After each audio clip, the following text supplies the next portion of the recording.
แล้วจับคนนี้นะ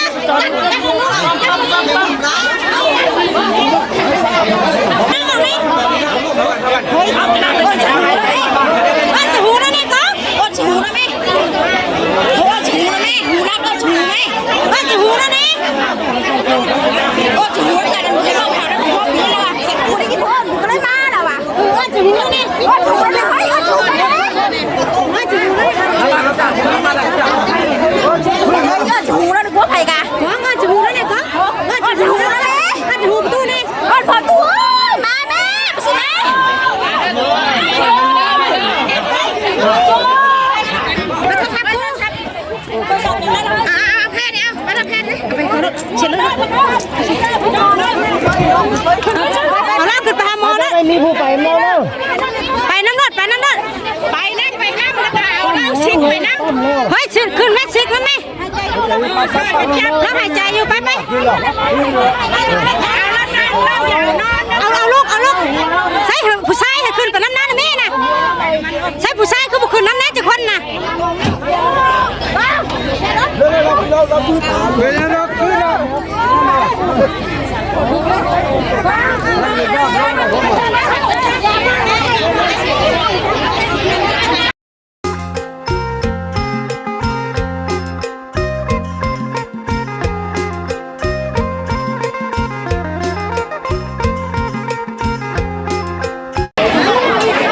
พี่น้องเนาะเปิดภาพมาเป็นยังนี่ได้เป็นยังนะเรากีวะเรากีเรา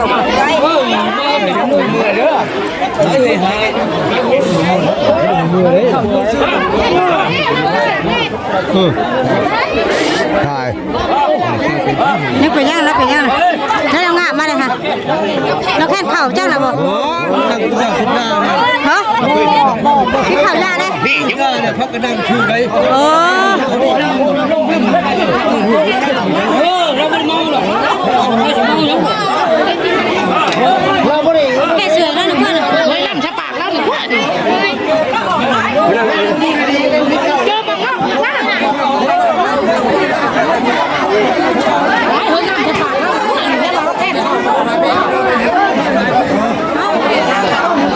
ช่างเป็นแค่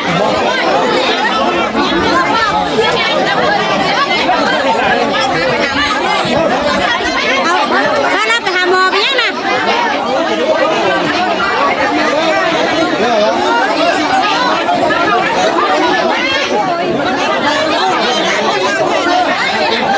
แล้ว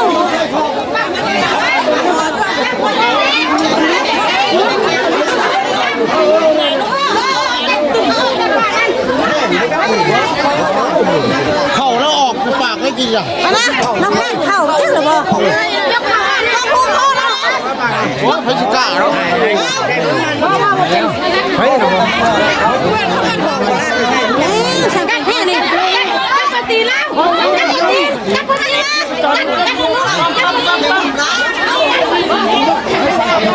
ยิบสั่งเป็นที่ไหนนี่เข้าเล่นนี่นะ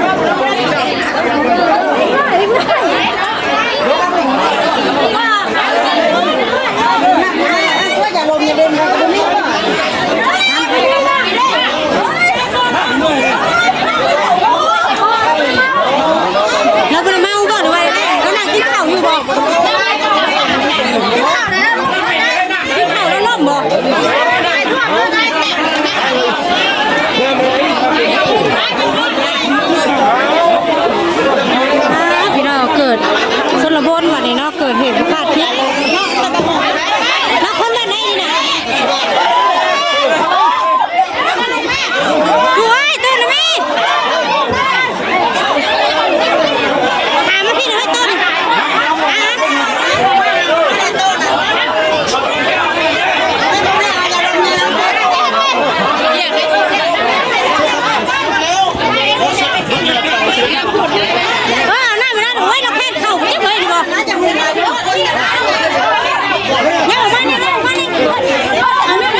เฮ้ยขึ้นแม่ซิกมันไหมแล้วหายใจอยู่ไปเอาลูกใช่ผู้ชายให้ขึ้นกับน้ำหน้าแม่นะใช่ผู้ชายคือบุคคลน้ำหน้าจะคนนะ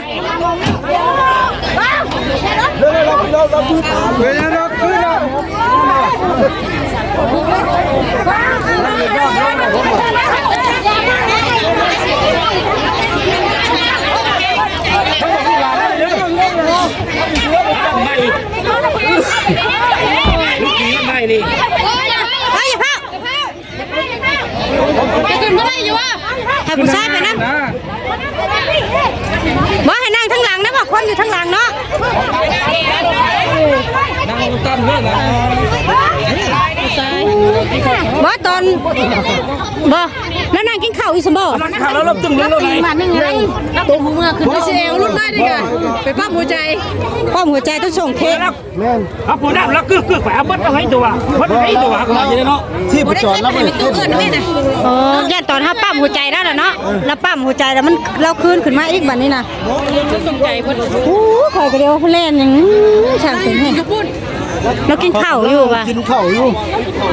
เรากินข้าวแล้วล้มตึ้งเลยบ่ หัวใจแล้วแบบมันแบบพอมันมีที่ประจอนแล้ว เราบ้านทางนี้เด้ห้องสีบ้านพี่เหนื่อยเด้เท่าสีว่างเด้เท่าสีว่างบ้านใหม่ล่ะ เราอยู่ว่าเมาหน้าเราดอกเชียวกีถกแล้วกี้ตะกี้สื่อเนี่ยจักแล้วเนาะ จักกันแล้ว เรา ตะกี้สื่อเรา เคยเป็นบ่ บ่เคยเป็น เสียกับถักคองนี่คองมันพี่อ้ายเฮานี่ แล้วก็เชี่ยวมาเลยเที่ยวก็เชี่ยวแล้วก็ที่ไปแถวนี่ เชื่อเราเนี่ย ตกใจแท้นี่เนาะ มันโมใช่นี่ทุกร้านโอ้ เอาไปซื้อฮึกทะละก้อนบ่มันใกล้เนาะใกล้ก่อนก็ว่าพื้นโตแล้วช่างค่อยไปนั่นเนาะนั่งกินข้าวอยู่ดีได้มาล้มตึ้งเลย เราแบบมันกึกขึ้นมาบาทนึงนะกินนี่นะตอนเข้าหัวใจนะ พอเป้าใจแล้วกึกขึ้นมาโจมลูกแล้วมันบ่ เราแบบไปเลยแบบนั้นเลยสิ แบบลูกขึ้นมาเลยจิแบบโจมลูกขึ้นเลย มาแล้วแค่ข่าวเด็กน้อยแค่ข่าวเอ้าไม่ได้ยังไม่ได้มาเบิ่ง บ่แต่ว่ามันปากแล้วก็มีข่าวอยู่ที่เนาะเอาเนาะ อะไรนึกออกมา แล้วมันเข้า คือหยังจ้ะ คือ อ๋อ เราล่มไปแล้ว โอ้ เราลงไปแล้ว ที่ว่าข่าวบ่แม่นเนาะแบบว่าหวานนะยัดใส่ปากแล้วเนาะ เราลงไปแล้วแหละไปนี่คนหยับหวานใส่ปาก เออกำลังจะกินข้าวแบบแซ่บๆนะเนาะ กำลังแตกตื่นมาเลยพี่น้องเลย กำลังกินข้าวแบบแซ่บๆแต่ตื่นหมด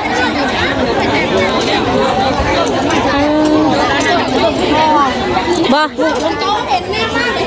เวงว่านี่ว่าถ้าเครื่องว่าต้องตัวขึ้น บ่เฮ้ยตัวเห็นบ่เห็นน้องนั่งกินข้าวอยู่บ่เออล่มไงลังเลย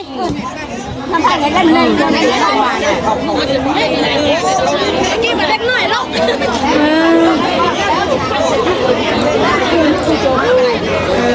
ให้เป็นคนโจมแล้วนะเฮ้ย ตู้เสือแดงนี่เด้ ตู้แสดง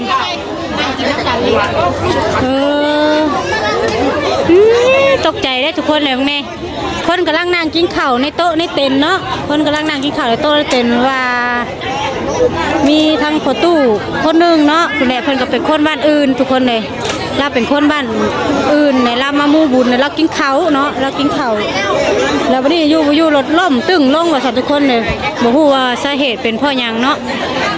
แม่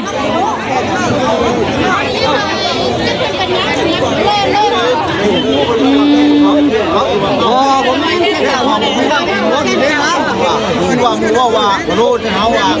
ก็ลงมาประเดี๋ยว แค่นข้าวก็บ่ได้แม่นบ่ แม่ นั่งโต๊ะเดียวกันบ่เขาแบบบ่ได้มีท่าทางเลยแล้วสิเป็นเลยบ่ตอนพี่น่ะกินข้าวอยู่ดีๆล่มเลย อยู่นี่ตะบิดตะยอนหัวยอนที่น่ะรถลูกเอาแล้วเป็นนี่หัวชักลิ้นรถรถจุ่มนี่สอนเป็นนะ ชวนอุ้มสั้นเอาเลย ชักก่อนนะลาเลยหาหมอมาแล้วว่ะ ไปหาหมอก่อนเนาะ เอาบ้านไปหมอ ตู้ยังไงนะโมเมนต์นี้ ประตูกีบ้านพีน เชี่ยวตาเวียนเวียนเลยแล้วมาประจำบ้านน้องนี่ โดย เที่ยวมานี่มันกลับมาเลยเนาะ แล้วก็มาหมู่บุญหมู่ศิลป์เนาะ เดียวกัน หมู่เดียวกันเรื่องเคยก็เลยมาหมู่บุญ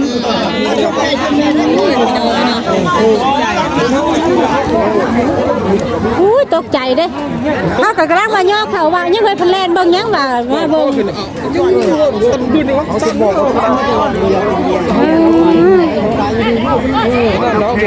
อาการแล้วก็บ่เคยเป็นบ่แล้วเป็นความดันนำบ่ความดันนี่เนี่ย เจ้าแล้วกินสิ้นบ่แล้วกินสิ้นน่ะความดันขึ้นจักบ่ ครับมันเป็นอย่างว่า หากสิว่าพญาติตัวนี่มีอยู่เนาะหากแต่บ่แห้ง แต่ถ้าต้องกินที่บ้านแล้ว โดย เพราะแม่ต้องกันเขาเราคนความดัน จนสั้นวัดเฮาจนสั้นวัดอู้ยพี่น้องเอ้ย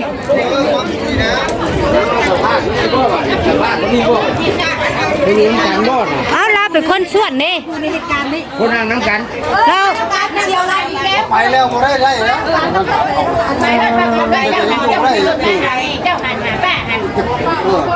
เป็นเจ้าสิไปดังเลยเนี่ยเราลุกไม่ได้เข้าให้มันเศร้ากันสนุกเจ้ากะ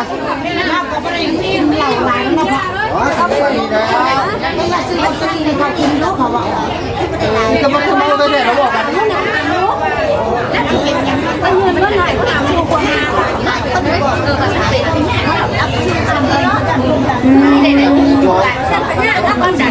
ถ้ากันนั่งกินข้าวน้ำกันแต่เราก็ไม่ได้ว่าได้ว่าอะไรบ่ เอาสิว่าแล้วกินกัน ไ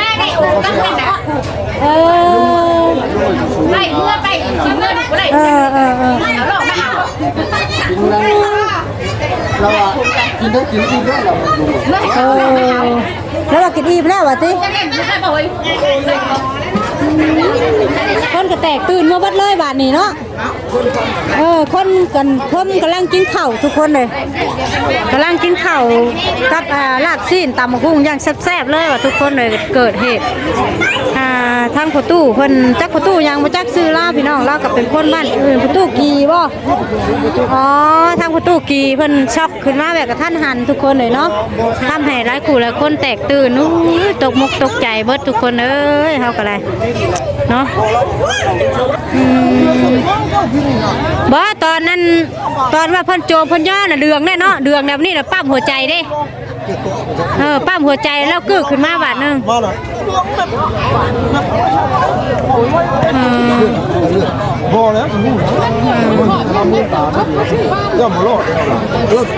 เราเรียกแอบเขาเรียกออกเลยเขาจะบ่รอดหลาย บ่คำไปแถวใกล้นี่ใช้ออกซิอาจสิรอดอยู่เพราะว่าตอนนั้นเพิ่นปั๊มหัวใจแล้วก็กึกขึ้นมาได้กึกขึ้นมาแล้วก็เลยแบบหายใจแน่ตอนปั๊มหัวใจนะตะกี้เราอยากเบิดแล้วปั๊มหัวใจเอาแต่ตกใจเนาะ มาแล้วก็ญาติเลย เนาะสั้นๆบัดเฮากะ ขอปานกล้วยบาเดียว เนาะโอ้